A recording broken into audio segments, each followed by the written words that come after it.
Vote ধরা call হিসাবে ব্যবহার হচ্ছে, সেটা হচ্ছে এসআইআর। আপনারা কতজন এসআইআর নিয়ে শুনতে চান? একটা হাত তুলুন তো। এসআইআর নিয়ে আপনারা শুনতে চান? হাতটা তুলে রাখুন। আপনারা সবাই এসআইআর নিয়ে শুনতে চান? এসআইআর নিয়ে আমি প্রথম বলবো, আপনারা আতঙ্কিত হবেন না। আমাদেরকে আতঙ্কিত করা হচ্ছে। আতঙ্কিত হয়ে গেলে, ভয় পেয়ে গেলে এই রোগের সাথে লড়াই করবেন কিভাবে? এটা হচ্ছে ভোট ধরা কল। 2021 সালে ভোট ধরা কল হিসাবে কি এসেছিল মার্কেটে? CA, NRC. মনে আছে তো নাকি? এনআরসি করে নাকি দেশ থেকে তাড়িয়ে দেবে, তৃণমূলকে ভোট দিলে আটকে দেবে, এই গল্প শুনিয়েছিল। কিন্তু আমি আপনাদের তখন কি বলেছিলাম? ভরসা রাখুন, আমার প্রতি বিশ্বাস রাখতে পারেন।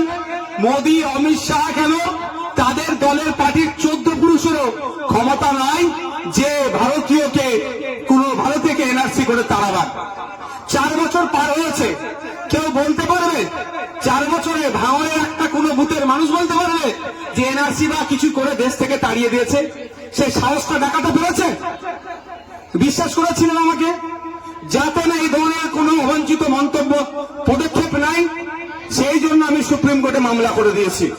অলরেডি আমার মামলা আছে সুপ্রিম কোর্টের, মাথায় রাখবে। এখন ভোট ধরা কল হিসাবে এসআইআর এসেছে মার্কেটে। প্রথম রাজ্যের শাসক দল থেকে কি বলা হয়েছিল?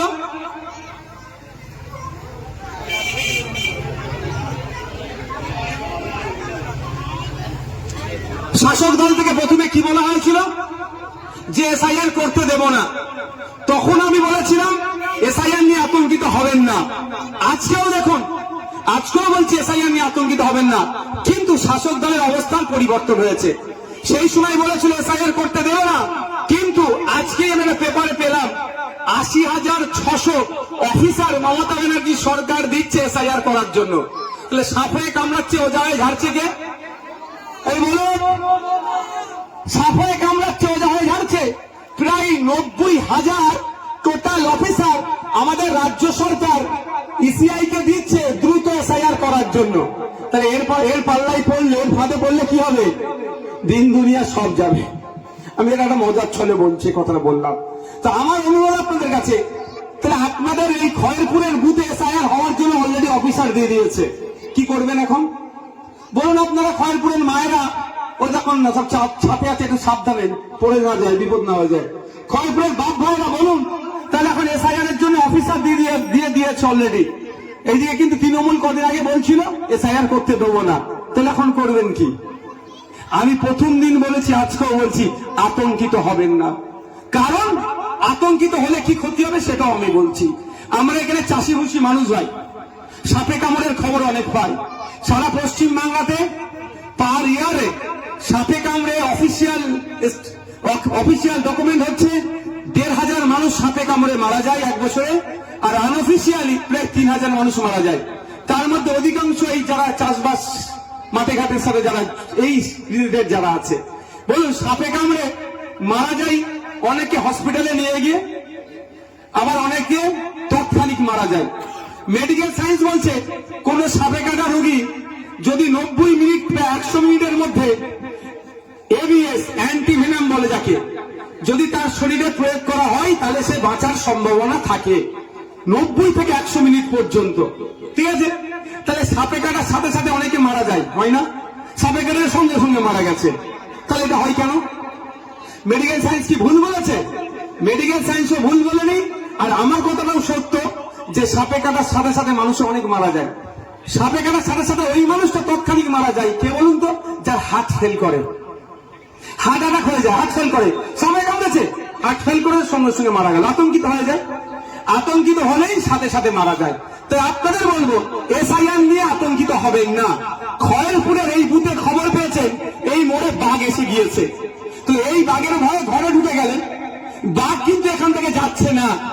ঘরে ঢুকে বসে থাকলে সংসদ ধর্ম হবে তো? চাষবাস কে করবে? আপনি যদি ঘরেই ঢুকে বসে থাকেন, তাহলে এই বাঘটাকে কি করতে হবে? এই বাঘটাকে ধরে খাঁচার মধ্যে ভরতে হবে। যে এসআইআর এর নামে যে বাঘ নিয়েছে, আমাদেরকে ভয় দেখানোর চেষ্টা করছে, আমাদের ভোটকে দখল করার চেষ্টা করছে, সেই এসআইআর নামের বাঘকে ধরে আমরা খাঁচার মধ্যে ভরবো। এর দায়িত্ব আমাদেরকে নিতে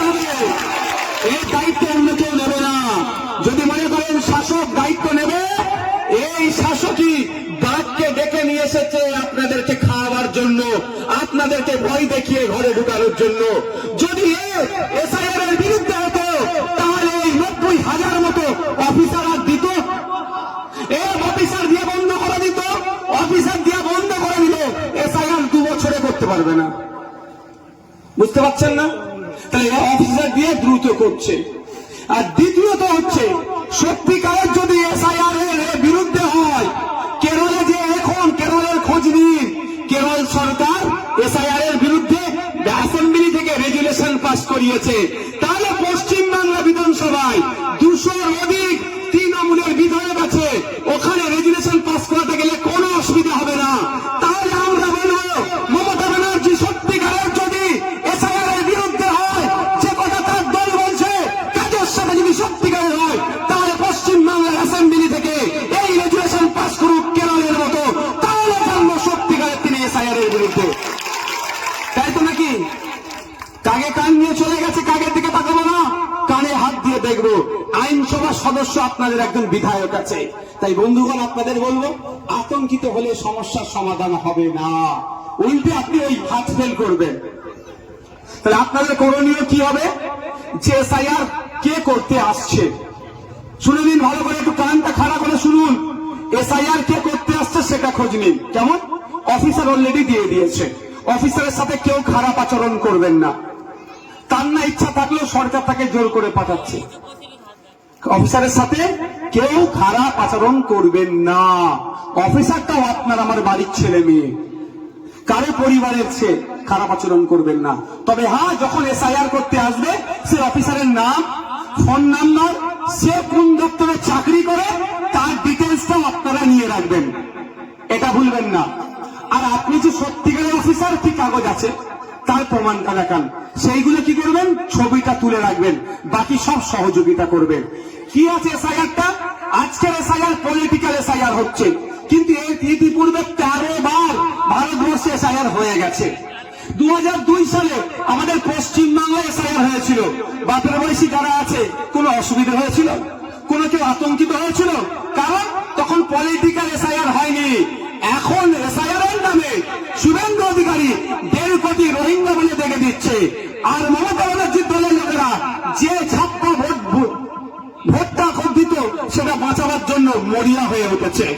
2002 সালে পশ্চিমবাংলায় এসআইআর হয়েছিল।